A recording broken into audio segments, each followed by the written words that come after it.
Hi, now you're pregnant and you've heard about tearing and episiotomy during giving birth, and you'd like to know how to take care of your stitches after giving birth. So I'm going to talk about all of this in this video for you today. Hi, I'm Vicki from Oh My Mama Body. Now, I really do love talking about bodily symptoms during pregnancy and postpartum, so that I can help you to understand your body, take care of your body, so that you can enjoy pregnancy and precious time with your newborn. If you're new to my channel, then a big warm welcome. It's so nice to welcome you here. And please remember to subscribe so you can catch up with all of my other videos. I've got so many videos to help you on this channel. So if you saw my other couple of videos around tearing and episiotomy, you'll know with my first baby I had an episiotomy, which is a cut from the vagina to the side or downwards, which is there to prevent over tearing, which could go into your muscles and make it even more hard for recovery after birth. And with my second boy, I had first degree tears, which are just tiny little tears around my vagina. Now, I did do perineal massage in the lead up to both births. The midwife did decide to make an episiotomy on my first birth because of using the vacuum extraction procedure.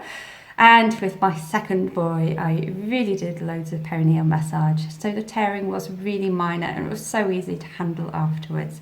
So let me tell you all about how you can handle tearing, how it's easy to recover afterwards. Now, there's already some things that you can pack in your hospital bag beforehand. So have a think about this. Definitely pack some prunes, raisins, figs. Those kind of foods will really help soften your stool, and they're just easy to nibble on after giving birth. I really recommend that you do have this like natural stool softener because it helps when you're going to the toilet, because having those first couple of poos after giving birth, especially when you've got stitches, can sometimes feel like, like the bottom is falling out, even though it's all held together. It's just a really strange sensation. So having nice, easy, light flow coming out is a lot easier. And also when you go to the toilet, I recommend either wrapping toilet roll around your hand and putting a bit of pressure just in front of your anus, because that helps just to, just keep your muscles lifted up and just help the process. Don't force anything, just kind of let it flow out. And at the same time, have your feet elevated. If you do know of a squatty potty or have a squatty potty, then use that. Even take it to the hospital with you. It's basically just a small stool about this high, and you can put your feet on it. And what happens then is it puts your body in the squatting position. And the squatting position is the natural position to go to the toilet, which you would do if you were out in nature, for example, and didn't have a toilet to sit on. Think about that position that you would take, and that's when your muscles are most relaxed and it's easier for everything to flow out. So it is all putting a lot less pressure on that area, which will really help you. One thing you've got to be really careful of is putting too much pressure will cause maybe hemorrhoids. So that's when, you've got swollen veins down there anyway, because of after giving birth, you put a lot of pressure on there. So you really want to avoid less pressure, because if the swollen veins swell anymore and get broken, those hemorrhoids will get very, very sore and take a lot longer to treat.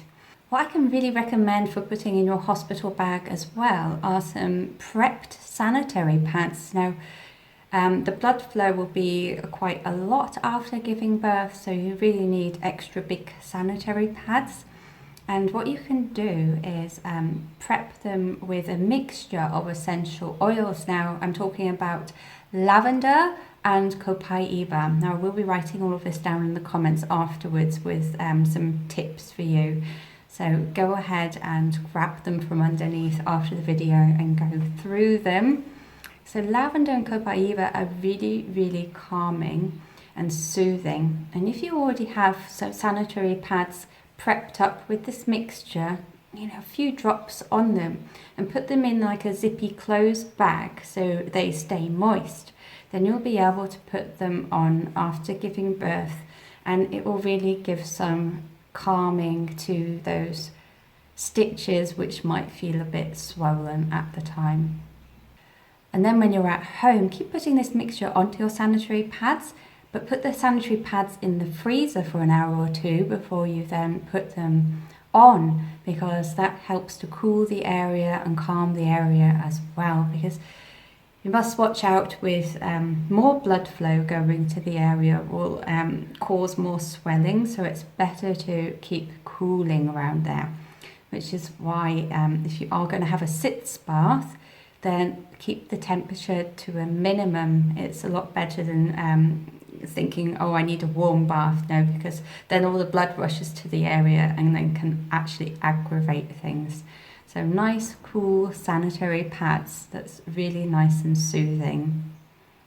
You could also make a spray up with those same oils. Now, when I'm talking about oils, I mean essential oils, and it's so important that you take a high quality, that they've got no toxins in them. You really need to make sure you look at the label and know where your oils are coming from. Now, I can recommend you some which I've put down in the comments below again, which I highly trust and I recommend to everybody to use as well, just because of the quality behind them. Now, yeah, making a spray is really great because you can just spray like a small little bottle, put your mixture in. Now I'll write again down below in the comments like how to make the mixture. So put this mixture into your bottle and spray it just regularly on that area around your genitals to keep it cool and calm down. It will really help you. And my last big tip is muscle squeezes. Now, your pelvic floor area has been really under stress during giving birth, and your muscles have been used and are really tired. So we need to work on those muscles again. Now, I did this really soon after giving birth with my second, because unfortunately I did get hemorrhoids with my first, and I swore to myself that I was never getting them again. About half an hour after birthing my second son, I started with the squeezing. Now, it's the area, between your anus and your vagina. That's your pelvic floor, and it's really hanging down like this after giving birth, and you need to start squeezing it up. Just concentrate on pulling it all together and up. Don't do this when you're breastfeeding, by the way, because it will stop the flow of milk. So only when you're sitting calmly and resting, concentrate on those muscles and squeezing and pulling them up.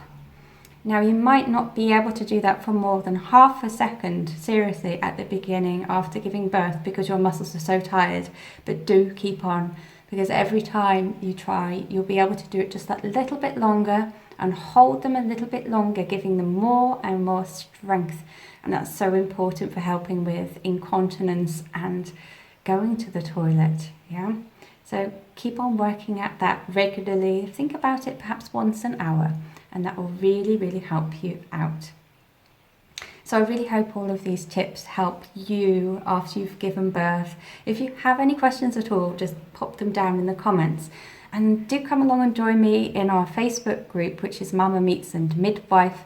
There we've got loads of tips for you, regular webinars, so come and join in and come and chat with the other ladies as well. We've got midwives in the group who can answer your questions, so you're more than welcome to join, and I really look forward to seeing you there. So thanks for watching today, and catch you in the next one. Bye for now.